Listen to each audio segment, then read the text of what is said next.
Hello साथीहरु, फेरि पनि एउटा अर्को नयाँ भिडियोमा स्वागत गर्छु। यो भिडियोमा हजुरहरुलाई हजुरहरुले मलाई धेरै रिक्वेस्ट गर्नुभयो, धेरै साथीहरुले मलाई भन्नुभयो कि हजुरले डिमेट एकाउन्ट कसरी रिन्यू गर्ने भन्ने टपिकमा भिडियो बनाउनु। त्यही भएर साथीहरु म आज चाहिँ डिमेट एकाउन्ट रिन्यू कसरी गर्ने भन्ने टपिकमा भिडियो बनाउन गइरहेको छु र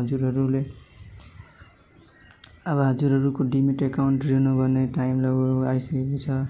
लगभग टाइम नै कम छ। अब असार मसानसम्म मात्र हो यसको डेट, नत्र भने फेरि हजुरहरुले फेरिबाट डिमेट एकाउन्ट खोल्नुपर्छ। त्यही भएर हजुरहरुले आफ्नो डिमेट एकाउन्ट चाहिँ रिन्यू गर्नु होला र रिन्यू गर्दाखेरि हजुरहरुलाई केही कुराहरुमा ध्यान दिनुपर्छ र त्यही भएर हजुरहरुले यो भिडियोलाई स्किप नगरेर लास्टसम्म हेर्नु र भिडियो सुरु गर्नुभन्दा पहिला म हजुरहरुलाई के रिक्वेस्ट गर्छु भने हजुरहरुलाई भिडियो मन परेछ भने हजुरहरुले भिडियोलाई लाइक गरिदिनु होला र हाम्रो च्यानलमा नयाँ हुनुहुन्छ भने हाम्रो च्यानललाई सब्स्क्राइब पनि गरिदिनु होला र भिडियोलाई आफ्नो साथीहरुमा पनि शेयर गरिदिनु होला, किनभने साथीहरुलाई पनि ताकि हेल्प होस् आफ्नो डिमेट एकाउन्ट रिन्यू गर्न।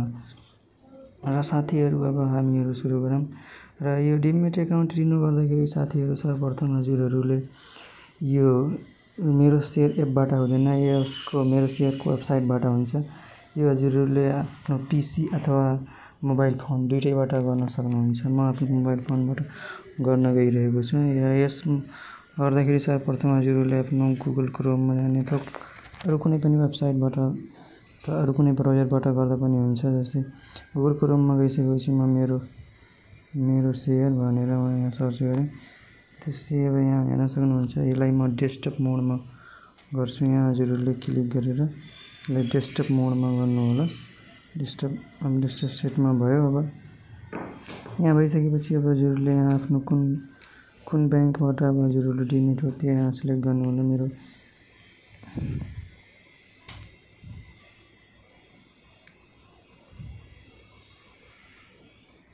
यो भइसकेपछि आफ्नो युजर आइडी एन्ड पासवर्ड राख्नु हुन्छ। पहिला नै गरिसकेको छु, त्यही भएर मेरो देखाइरहेको छ। म कन्टिन्यू गर्छु अनि यसलाई लगइनमा टच गरिदिनु होला।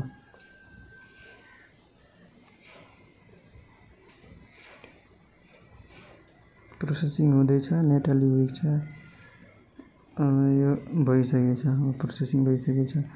अब यहाँ हजुरहरुले ड्यासबोर्ड खोलिसकेको यसको मेरोशेयरको। अब यहाँ हजुरहरुले कुनामा हेर्न सक्नुहुन्छ, हजुरको देखाउँछ यहाँ हजुरको नाम लेखेर, अनि त्यसपछि हजुरको मेरोशेयरको पोर्टफोलियो देखाउँछ, प्रोफाइल देखाउँछ। अनि यसमा हजुरहरुले क्लिक गर्नु होला। अनि क्लिक गरिसकेपछि यहाँ अब हेर्न सक्नुहुन्छ, यो तल यहाँ हेर्न सक्नुहुन्छ इन्फो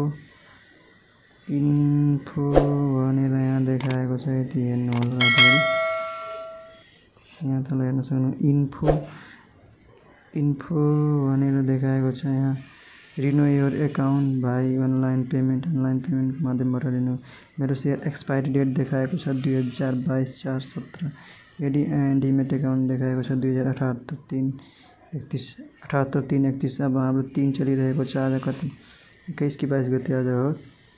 अब धेरै दिन छैन, त्यही 7-8 दिन छ। अब त्यही भएर यो रिन्यू गरिहाल्न पर्छ। अब रिन्यू गर्दाखेरि सर्वप्रथम हजुरहरुले यहाँ तल यस्तो कुनामा यहाँ देखाएको छ रिन्यू एकाउन्ट भनेर यहाँ देखाएको छ।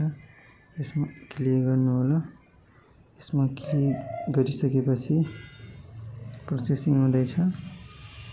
अब यहाँ प्रोसेसिङ भइसकेको छ। अब यहाँ हजुरहरुले हेर्न सक्नुहुन्छ, अब कुनबाट हजुरले रिन्यू गर्दाखेरि कुनबाट पेमेन्ट गर्नुहुन्छ। ई सेवा, खल्ती पे, आइमी पे अथवा डाइरेक्ट मोबाइलबाट पे गर्नुहुन्छ, कसरी केबाट गर्नुहुन्छ। मेरो ई सेवाबाट म गर्छु, त्यही भएर म ई सेवालाई सिलेक्ट गरेँ। ई सेवालाई सिलेक्ट गरिसकेपछि अब यहाँ हजुरहरुको यहाँ अलि जुम गरेर देखाउँछु। यहाँ हजुरहरुको यस्तो देखाइरहेको छ मेरोशेयर रिन्यू एकाउन्ट, मेरोशेयर एन्ड डिमेट यहाँ दुईटै हुन्छ। दुईटै गर्दाखेरि हजुरहरुको 150 रुपियाँ लाग्छ। मेरोशेयरको 50 रुपियाँ एन्ड डिमेटको 100 रुपियाँ गरेर यहाँ 150 टोटल हेर्न सक्नुहुन्छ। त्यस्तै मेरोशेयर मात्र गर्नुहुन्छ अनि मेरोशेयरको 50 रुपियाँ लाग्छ र डिमेट मात्र गर्नुहुन्छ अनि यसको 100 रुपियाँ लाग्छ। म डिमेट मात्र गर्छु, त्यही भएर डिमेटमा मात्र सिलेक्ट गरेँ। अनि यसमा सिलेक्ट गरिसकेपछि अब यहाँ तल कुनामा पर्स्युड भन्ने अप्सन छ, यसमा क्लिक गरिदिनु होला। यो क्लिक गरिसकेपछि अब यस्तो आयो।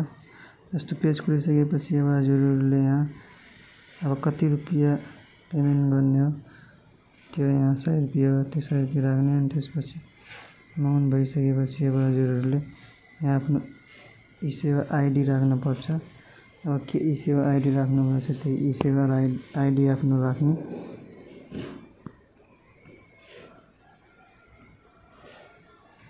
अनि ई-सेवा आइडी राखेर आफ्नो पासपोर्ट चाहिँ राखिदिने।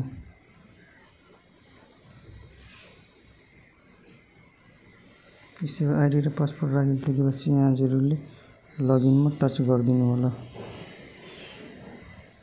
लगइनमा टच गरिसकेपछि हजुरहरूको यहाँ प्रोसेसिङ भइरहेको छ। प्रोसेसिङ भइरहेको छ। यहाँ के please enter taken send your phone carefully, you only have attain for security reason. यहाँ टोकन आएको छ। त्यो टोकनलाई सेक्युरिटी रिजनमा हजुरहरूले सेक्युरिटीको लागि दिएको छ र त्यो इन्टर गर्न भनेको छ। हजुरको मेसेजमा राख्छु। यहाँ लागेर म यहाँ पेस्ट गरिदिन्छु।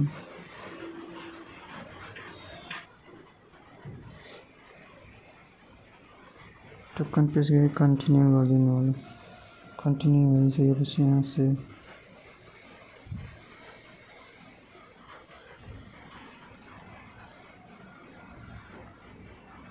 कन्टिन्यू गर्नु होला अनि कन्फर्म गरिदिनु होला। कन्फर्म हुँदैछ। सक्सेसफुल्ली पेमेन्ट भइसक्यो। हेर्न सक्नुहुन्छ पेमेन्ट सक्सेसफुल भनेर यहाँ देखायो। अनि तपाईँको अब डिमेट एकाउन्ट लिनु भयो भनेर यहाँ देखायो। अब यहाँ हजुरहरूले म देखाउँछु हजुरहरूलाई यसको डेट चाहिँ बढ्यो होला, किनभने यो रिन्यू भइसकेपछि यसको डेट चाहिँ बढ्छ। यहाँ हेर्न सक्नुहुन्छ यो डेट चाहिँ यसको बढ्यो। 2078 3/31 थियो। अब यहाँ 2079 3/32 भयो। 1 वर्षको यो रिन्यू भयो। यसरी नै साथीहरू आफ्नो कुनै डिमेट एकाउन्टलाई रिन्यू गर्न सक्नुहुन्छ। आई होप हजुरलाई यो भिडियो मन पर्यो होला र भिडियो मन पर्यो भने यो भिडियोलाई लाइक पनि गरिदिनु होला र भिडियो लास्टसम्म हेर्नुभएकोमा धेरै धन्यवाद। Thanks for watching.